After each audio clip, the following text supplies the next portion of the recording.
This podcast is brought to you by Most Valuable Podcasts, leading the league in podcasting entertainment.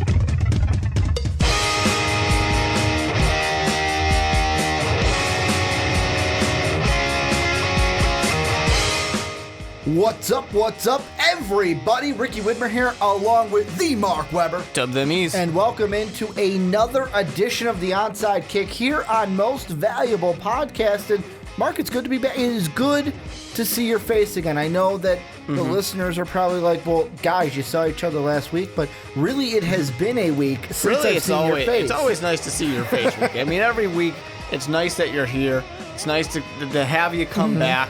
No, and there was a little bit of stuff that you had going on. You were a little busy. A little bit of stuff flying.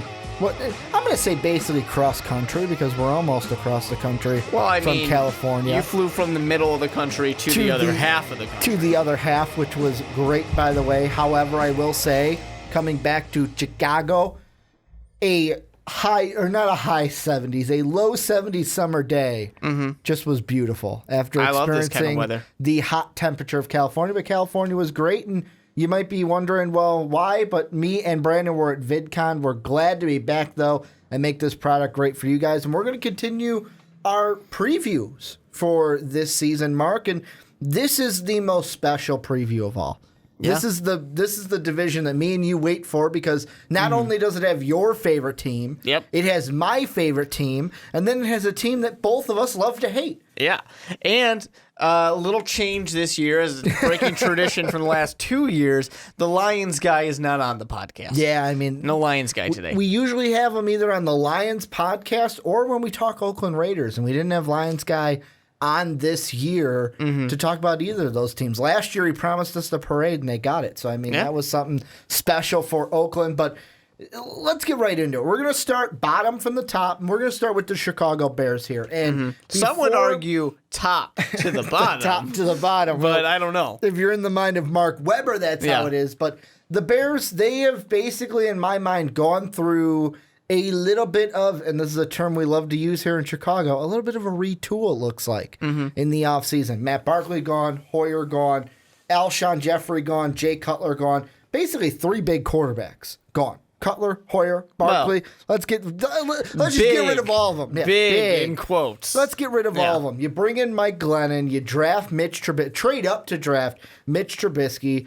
Prince Amukamara coming in, Quentin Demps coming in, Jenkins, Sims, Marcus Wheaton coming in, Kendall Wright coming in, two big wide receivers, and then you guys go ahead and the only re-signs that you have from NFL.com, Connor Barth and C.J. Wilson. But Mark, I want to start this on a kind of topic that we've talked about enough, but you can never talk about it enough, is your quarterback situation. Because the Bears coming in to this season on paper look like a good team. The defense has been drafted well the past few years with Ryan Pace. However, injuries decimated this team a year ago. Yeah, offense and defense. But the big question for this year is going to be quarterback, and who's going to be the one that is going to lead this team. Will it be Mike Glennon, who you signed this offseason, or will it be the guy who everyone's like, why do we trade up so early? Ooh, Mitch looks good. Mitch looks good out there. Or who's it going to be? Or Mark Sanchez. Don't forget about the butt fumble. On the roster, so is Connor Shaw. And that's so important to mention in case you're from Chicago, because everybody goes, I don't know, man, that Connor Shaw guy, he looked good in that one preseason game he played. But, in Chicago, it's just this constant bickering about the offseason. I mean, if you're paying attention to Chicago, when they lost Alshon Jeffrey, the world's laughing because how could you not have re-signed Alshon Jeffrey? Well, he didn't really want to be here. Jay Cutler, when he was gone, even after years of people criticizing him, everyone's like, oh, how could you get rid of that good quarterback? It's like, but you just said he was bad a year ago. Then you get, Mike Glennon. People are thinking that's funny. And then you trade up and get Mitch Trubisky, and people are like, but you signed Mike Glennon. Yeah, but you were just complaining about how Mike Glennon wasn't an answer. And that's just what Chicago is. It's Chicago makes a move, people criticize the move. Chicago makes another move, people criticize that move because of the last move. It's been fun. And when it comes to this one, this is just kind of I don't think we care. I don't think a Chicago Bears fan or the Chicago Bears organization really cares who is going to be the guy who does it right now. If it's Mike Glennon, who's going out there and putting up good numbers, if it's Mitch, the rookie Trubisky, coming out there and performing well, nobody's going to care who it is because this season isn't the season. No, it isn't. And the thing that I think of, and first off, it's not Mitch Trubisky, it's the Trubiscuit. That's his nickname. Mitchell. Yeah, the Trubiscuit is what I like to call him, but I don't know if that nickname doesn't ring for me. I don't know about it. I like it, the Trubiscuit. It's a part of a good wholesome breakfast. It's not like Mike the Ginger Giraffe Glennon. No, it's not the Ginger Giraffe. But part of me feels like this season, and maybe this is me looking at it from not a Bears fan's perspective and being from the other side of your division, I kind of feel like this is the season where it's like, yeah, we're going to show strides, but Fox is going to be gone. Pace will bring in a guy who he'll link to Mitch Trubisky moving forward. I don't see this season as, like you said, the season. I see it as whichever quarterback performs well will play because John Fox wants to keep his job. But in the end, I see the Bears being mediocre at best. Maybe if it's a surprise season, they're challenging for something really like a playoff spot, a wild card spot. But I really do think that this is a season where Ryan Pace, to save his own rear end, says we will move on from John Fox to bring in a new coach. First of all, I don't think anybody's going to expect the Chicago Bears to be above 500. So that'd be a really good season. Yeah, so you're right in that kind of mediocre season land to below average season. So I don't buy into, we've had this discussion a lot, I don't buy into this is John Fox's last year for sure. I think John Fox 100% is on the hot seat. There's no doubt about that. But I think a 6-win season can save his job. If they have another 3-win, 4-win type of season, he's probably going to get fired. But if they start creeping up into that 6, 7, 8 category, then I think he probably keeps that job. Because, then it shows that the team is reacting to him. But the big thing here is just that injuries gotta, for once, not be a part of a Chicago season. And I say that because of the defense, the wide receivers, but really the quarterbacks too, because in this ideal situation, I don't really want Trubisky to have to start at all. I don't think anybody wants him to start at all. You even look at because of Glennon being there. You even look at just last year. Cutler then gets injured. Then it's like multiple times. It's Brian Hoyer's turn. Brian Hoyer looks good, up injured, and then Barkley comes out and it's like, we're going through this again. Where it wasn't just one position last year. Yeah, almost the entire Bear roster, wide receiver, every single the entire position defense had a key injury that they had to deal with. Yeah, I mean, even actually, on the offensive line to start everything off early on too. But it's just one of those seasons where you just want to see some steps in the right direction. You mentioned a lot of new players on the Chicago Bears roster, and that's kind of been the theme lately. And, you're getting pieces that stick, and a lot of it's been on defense, and there's been some on offense, but not a ton. You want to hopefully start to see that switch over to the offense now of getting things to stick. That wide receiver group is this just alphabet soup of names, of just guys you have heard of but aren't really that successful. It's interesting because Marcus Wheaton was just reported on NFL.com. He told CSN Chicago that, and the direct quote is, I think we, being the receiving corps, are definitely underrated. We've come in and worked to get where we want to be. We will get there, and it'll show up on the field. So even Marcus Wheaton hopefully is already saying, hey, this wide receiver core is underrated. Expect some big things from us. Well, I mean, to be fair, there's no good names. I mean, how are we going to rate it well? But, I mean, you have a guy like Kendall Wright, Wheaton, Kevin White, who's been injured forever, Cameron Meredith, who's I think 7th-round pick. And that's the name that I was going to throw out there because Victor Cruz as well. The last time we talked about the Bears was the when Randall signed with the Bears, and a lot of people in the comment section were saying about my not so much confidence or optimism in Cameron Meredith being a number one wide receiver or even a number 2 wide receiver, just because I think that personally on my mind, just because you're a Redbird hater. Yeah, you hate the Redbirds. He's a 3 at best. He's a slot receiver at best in my mind. But that's what needs to happen. Either Cameron Meredith or Kevin White. Pick your poison. One of those needs to step up and say, hey, I am the BMOC. I'm the big man on campus. I am going to get the job done for this team in the receiving corps. I am going to give, no matter who it is, Glennon, if it's Trubisky, if it does end up being Connor Shaw due to injuries, I am going to give that quarterback a prime target to where when it's 3rd and 10, because there might be a few of them that you're dealing with, that my quarterback can look over to me and we can lock eyes and we just say in our head, we got this. Well, I'm going to get open. I mean, Meredith is a big target. He's 6'3". He's 200 pounds. He's a big target. He can be that. I definitely don't expect him to be a slot receiver. I don't necessarily know that he's a number 1 wide receiver either.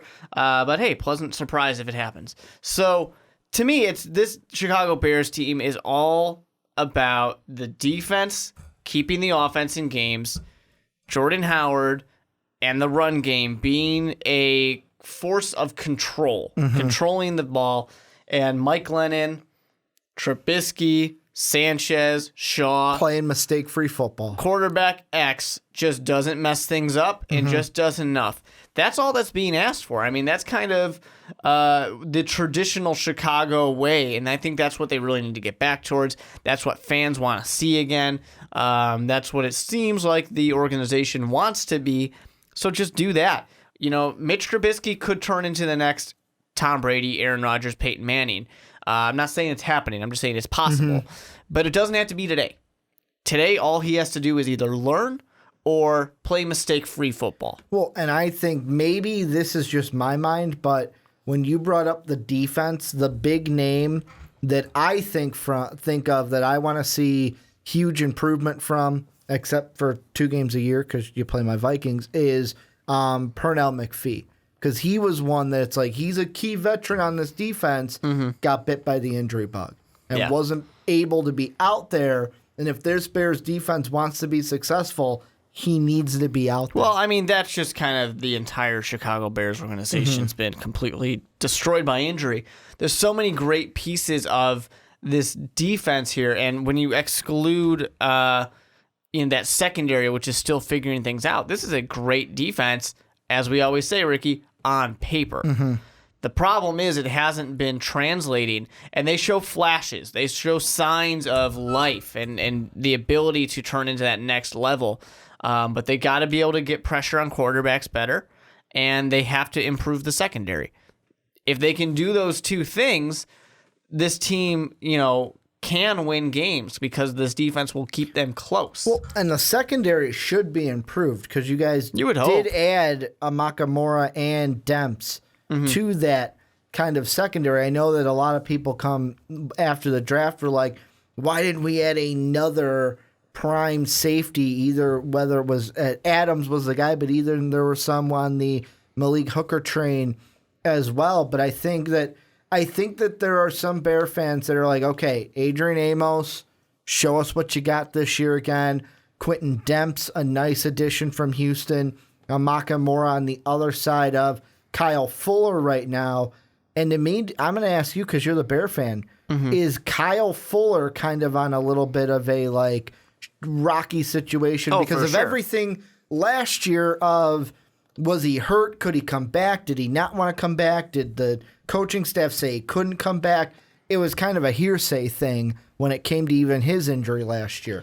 Well, the problem with Kyle Fuller is really just the fact that he had a lot of promise and a lot of expectations, and it just really didn't work out. I mean, that's pretty much what it's been. It's just he has underperformed what he should be. And he still has potential. He still could turn it up and start to perform better. I mean, he's in Vic Fangio's defense. You can't ask for a better place to be. Yeah. He hasn't put what you'd expect from him so far. I think that he's kind of in that prove it year of, if you're not getting it done, you are getting replaced. But we'll see what happens. It's not like there's a ton of other options on the roster for the Chicago Bears.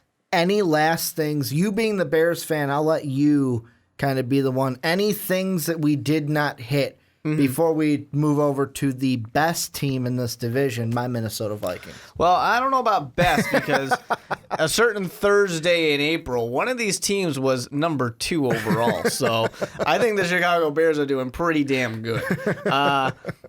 It really comes down to seeing the continued progression. And the team needs to perform better defensively because that's where the strength is.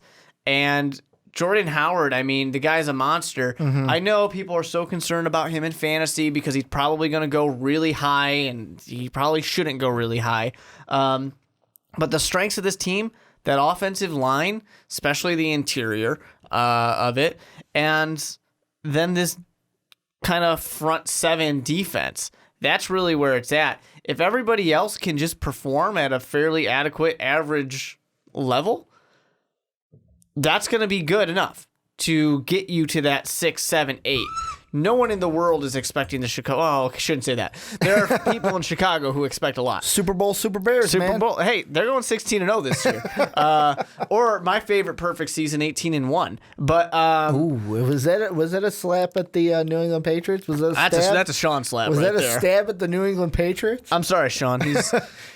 I'm sure he's upset. Don't worry. He will get the same opportunity when we talk about the Patriots while you're on your honeymoon. Exactly. And it just comes down to this for the Chicago Bears. Get that 6, 7, 8. Show that things are going in the right direction. One more draft to restock, and then you can compete for a division. Then you can try and get into the playoffs and start to make your splash. Well, and this is where we're going to now turn the discussion on to you guys. Let us know down below in the description, Bears fans, what are you guys expecting from your team this year? And what are kind of the big storylines that you guys are thinking about coming into this season? Let us know down below in the comment section.